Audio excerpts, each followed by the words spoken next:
जो वीरेंद्र सिंह छोटे आदमी नहीं है, वो सेंटर में मिनिस्टर रहे। हरियाणा में हुड्डा साहब को पहली बार जब राजनीति में लेके वो और विनोद शर्मा लेके आए तो हुड्डा साहब तो कहीं थे ही नहीं। कुलदीप बिश्नोई ने आदमपुर में गजब की रैली गाड़ी दी और हमारे मंच पर आ गया और हमारा सपोर्ट कराया बहुत ज़बरदस्त। बीजेपी के सब नेता अपने अपने काम पर लगे हुए हैं। दोस्तों नमस्कार, मैं हूं सुरेंद्र नैन और भारत पोस्ट की चुनावी यात्रा जो है लगातार जारी है। इस वक्त आप देख सकते हैं मेरे साथ हिसार लोकसभा से बीजेपी के उम्मीदवार चौधरी रणजीत सिंह चौटाला जी हैं और साथ में आप देख सकते हैं पूर्व राज्यसभा सांसद और बीजेपी के वरिष्ठ नेता जनरल डीबी बस भी है। सर, जिस तरीके से कहीं न कहीं आप चुनाव प्रचार कर रहे हैं और जैसे जैसे चुनाव नज़दीक आ रहा है, अभी लगातार आपके उचाड़ा हल्के प्रोग्राम चल रहे हैं, कैसा आपको जन समर्थन मिल रहा है? देखिए, अभी नगुरा गांव था, बहुत बड़ा गांव है और बड़ी ज़बरदस्त सभा थी।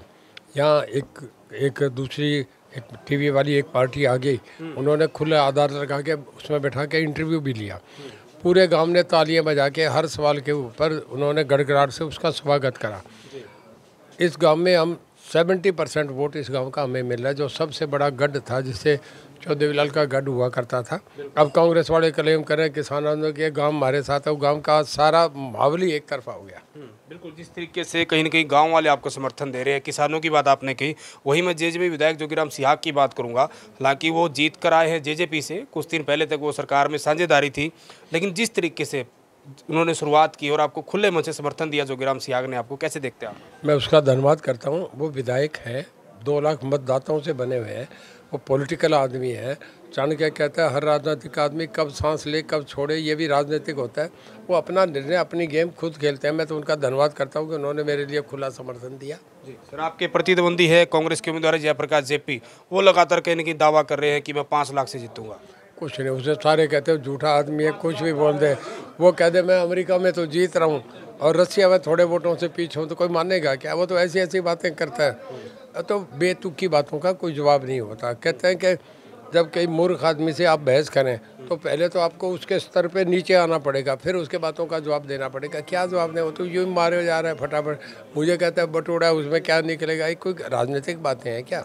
वह सब आपसे मेरा सवाल है, क्योंकि मैं विपक्षी दल कांग्रेस की बात करूं, राहुल गांधी की बात करूं, लगातार कहीं न कहीं जिस तरीके से आप लोग कहते हैं 400 पार, तीसरी बार फिर नरेंद्र मोदी प्रधानमंत्री, वो कह रहे हैं कि बीजेपी 150 पार नहीं जाने वाली। राहुल गांधी की बातों को सीरियसली नहीं लेना चाहिए। उन्होंने तो कह दिया कि हर एक औरत को, गरीब को 1 लाख रुपए देंगे। असली बात यह, हिंदुस्तान का बजट है 46 लाख करोड़, उसने पहले ही 46 लाख करोड़ बांट दिए। उसको पता है बढ़ना बांटना है नहीं, जो मनवा हुआ वो कह दे। तो राहुल की बातों को ज़्यादा सीरियसली मत लो। बस साहब, जैसे आपकी मैं बात करूं, आप लगातार चौधरी साहब के मित्र भी हैं, पुराने जानकार भी हैं, और भी कुछ बीजेपी के नेता हैं, जो हिसार लोकसभा की बात कर रहा हूं मैं, जो तन मन धन से लगे हैं, लेकिन कुछ एक नेता हैं जो कहीं न कहीं अभी भी साथ नहीं दिख रहा उनका। मैं कुलदीप बिश्नोई की बात करूँ, कुछ और भी नेता है, तो सारे के सारे नेता कब से आ जाएंगे? कुलदीप बिश्नोई ने आदमपुर में गजब की रैली गाड़ी दी और हमारे मंच पर आ गया और हमारा सपोर्ट कराया बहुत ज़बरदस्त। बीजेपी के सब नेता अपने अपने काम पर लगे हुए हैं। अब चौधरी साहब यहाँ आए थे तो मैं आ गया। मेरी ड्यूटी लगी है प्रभारी कुरुक्षेत्र का और इससे अगला गांव कुरुक्षेत्र का है।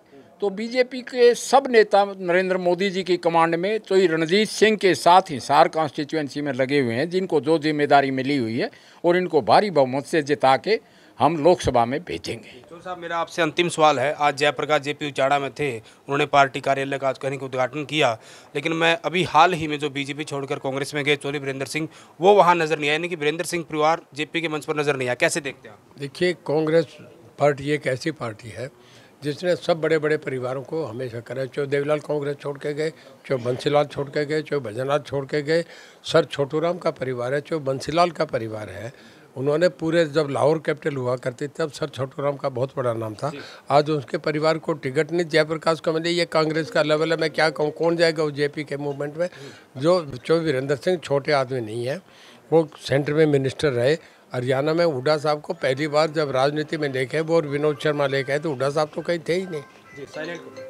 अंतिम में क्या अपील करेंगे आप पूरी लोकसभा के लोगों से? मैं यही कहूँगा, बहुत ज़्यादा वोटों से नरेंद्र मोदी साहब को यहाँ से का कमल के फूल को वोट को मोहर लगा के कामयाब करें।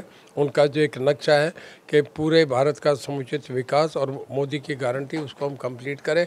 वो उनका नारा सच साबित हो, ये हम करके लोगों में काम करें। उचाड़ा से जो है दुष्यंत चौटाला भी विधायक है, उनकी माँ जो नैना चौटाला प्रचार के लिए पहुंची थी, 2 दिन पहले विरोध हुआ, गांव में नहीं घुसने क्या दिया। किस तरह से देखते हैं जो पूरा वोटर है दुष्यंत चौटाला को जिन्होंने वोट दिया था, काफी किस तरह जाएगा और क्या देखते हैं? देखिए, मुझे नहीं है जानकारी, पर मैं देखिए वोटर को सुनना सबको चाहिए। कोई विरोध करे नहीं करे, ये बातें राजनीति में अच्छी नहीं होती। एक बार मौका देना चाहिए अपनी बात को। वोट आप अपना जिसको पसंद करो उसको डालो। अच्छे राजनीति के तो यही तरीका है कि हम कोई पाकिस्तान की तरह थोड़ी हैं। लोग आए, उन्हें सुनना चाहिए, वो अपनी बात रखें। आपको नहीं पसंद, आप अपना वोट ना दो, पर राजनीतिक अधिकार है। राइट टू स्पीक तो हर एक का अधिकार है। और मैं समझता हूँ अगर ऐसा कुछ है तो नहीं करना चाहिए था। हमें एक संस्कार है, इज्जत है, वो सब मर्यादाएं निभानी चाहिए। प्रजातंत्र की भी कुछ मर्यादाएं हैं। शुक्रिया चौधरी साहब। तो ये थे चौधरी रणजीत सिंह चौटाला और साथ में जनरल डीपी वत्स, जिन्होंने साफ साफ कहा है कि इस बार जनता जो है वो मोदी की गारंटी के नाम पर भारतीय जनता पार्टी को वोट देने वाली। और जैसा वत्स साहब ने आश्वस्त किया है कि पूरे की पूरे हिसार लोकसभा में प्रत्येक कहीं न कहीं कार्यकर्ता, प्रत्येक नेता चौधरी रणजीत सिंह चौटाला के साथ है और कमल का फूल जो है हिसार से जिताकर ये नरेंद्र मोदी की झोली में डालेंगे। लेकिन आपको क्या लगता है इस बार हिसार लोकसभा से कौन सांसद बनने वाला है? कमेंट करके अपनी प्रतिक्रिया जरूर दें। वीडियो को ज़्यादा से ज़्यादा शेयर जरूर करें।